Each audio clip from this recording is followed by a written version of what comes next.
Alufaa àjọ Katoliiki ti dèrò ẹ̀wọ̀n, ọmọ-Ijọ ẹ̀ ló fún lóyún. Iwájú onídàájọ́ Genevieve Ozakwe tilé-ẹjọ́ kan tó ń rí sí lílo àwọn ọmọdé nílòkulò àti fífipá bá àwọn obìnrin sùn Children's Sexual and Gender-Based Violence Court tìpínlẹ̀ Anambra ni wọ́n fojú àlùfáà ìjọ Katolíìkì kan ọ̀gbẹ́ni Stephen Nwagwe bá.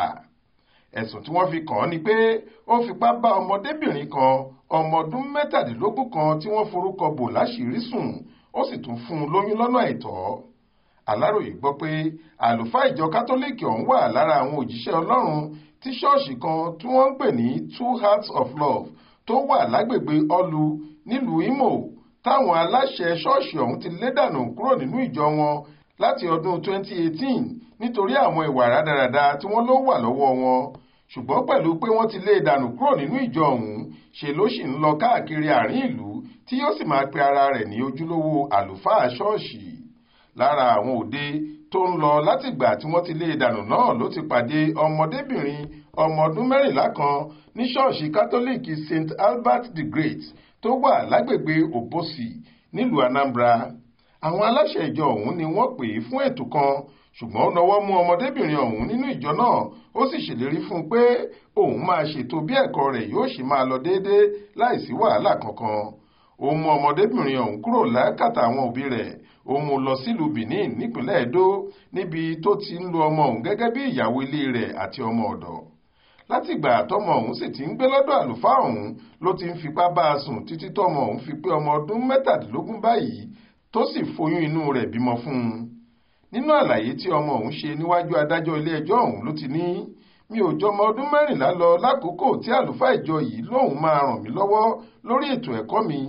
Ìlérí tó ṣe fún mi ni pé gbogbo ohun tó bá jẹ mọ́ ètò ẹ̀kọ́ mi lòun máa mójútó. Ní gbogbo àsìkò tí mò ń gbé lọ́dọ̀ rẹ̀ ló fi máa ń lò mí nílùú ẹrú. Èmi yìí kan náà ni mo máa ń bá a fọṣọ, bẹ́ẹ̀ ni mo máa ń bá a pọnmi sínú ilé. Lẹ́yìn gbogbo wàhálà yìí á tún bá mi sùn dáadáa. Bọ́rọ̀ ọ̀hún ṣe wà nìyí títí dìgbà tí mo fi pé ọmọ ọdún 17 lọ́dọ̀ rẹ̀. Nígbà tó yá lóyún dé, mo sọ fún un pé mo ti fẹ́ra kù, ṣùgbọ́n inú rẹ̀ kò dùn rárá. Ọjọ́ kan la jọ gbéra kúrò nílé rẹ̀ lágbègbè Yálà tá à ń gbé. Ó lóun fẹ́ mú mi lọ sọ́dọ̀ àwọn ẹ̀gbọ́n òun kan nílùú Benin nípínlẹ̀ Edo. Inú mọ́tò tá a wà ní àlùfáà yìí ti ń kọ́ mi nírọ́ tí màá pa. Ohun tó sọ fún mi ni pé kí n sọ fáwọn tó a fẹ́ lọ bá lọ́hùn pé àwọn géńdé kan ni wọ́n fipá bá mi sùn tí mo fi lóyún. Èmi tó jẹ́ pé kò sẹ́ni tó fọwọ́ kàn mí rárá, àlùfáà ìjọ yìí nìkan lọkùnrin tí màá kọ́kọ́ mọ̀ nígbésí ayé mi. Ọ̀dọ̀ àwọn ẹni tí mo wà yìí ni mo bímọ inú mi sí. Ohun táwọn tí mo wà lọ́dọ̀ wọn sọ fún mi ni pé ọmọ tí mo bí ti kú, ṣùgbọ́n mi ò gbà wọ́n gbọ́ rárá. Mo sì sọ fáwọn yẹn pé mo fẹ́ fojú rí ibi tí wọ́n sì pọ̀ ọmọ mi yìí sí gan. Ọlọ́pàá olùpẹ̀jọ́ tó fojú àlùfáà ọ̀hún balẹ̀ ẹjọ́ lọ́sẹ̀ tó kọjá sọ níwájú adájọ́ ilé ẹjọ́ náà pé gbogbo ìwà rádaràda tí àlùfáà ọ̀hún hù lòfin ìlú náà kò fààyè gbà, tí ìjìyà ńlá sì wà fẹ́ni tó bá ṣe bẹ́ẹ̀. Ó ní kí wọ́n ṣèdájọ́ rẹ̀ gẹ́gẹ́ bí ohun tó wà nínú ìwé òfin ilẹ̀ wa. Lọ́ọ̀yà olùjẹ́jọ́ rawọ́ ẹ̀bẹ̀ sílé ẹjọ́ náà pé kí wọ́n ṣíjú àánú wo oníbàárà ọ̀hún, kí wọ́n gba béèlì rẹ̀ nítorí ẹni ọ̀wọ̀ ní àlùfáà ọ̀hún láàrin ìlú. Agbẹjọ́rò àlùfáà ọ̀hún ní oníbàárà ọ̀hún ò ní sá lọ. Ó ní ó máa wá sílé ẹjọ́ nígbà gbogbo tí ìgbẹ́jọ́ rẹ̀ bá fẹ́ wáyé. Ṣá o, ọlọ́pàá olùpẹ̀jọ́ ní kò yẹ kí adájọ́ ilé ẹjọ́ ọ̀hún gba béèlì afurasí ọ̀daràn yìí níwọ̀n ìgbà tó jẹ́ pé ìwà ọ̀daràn ló hù láwùjọ.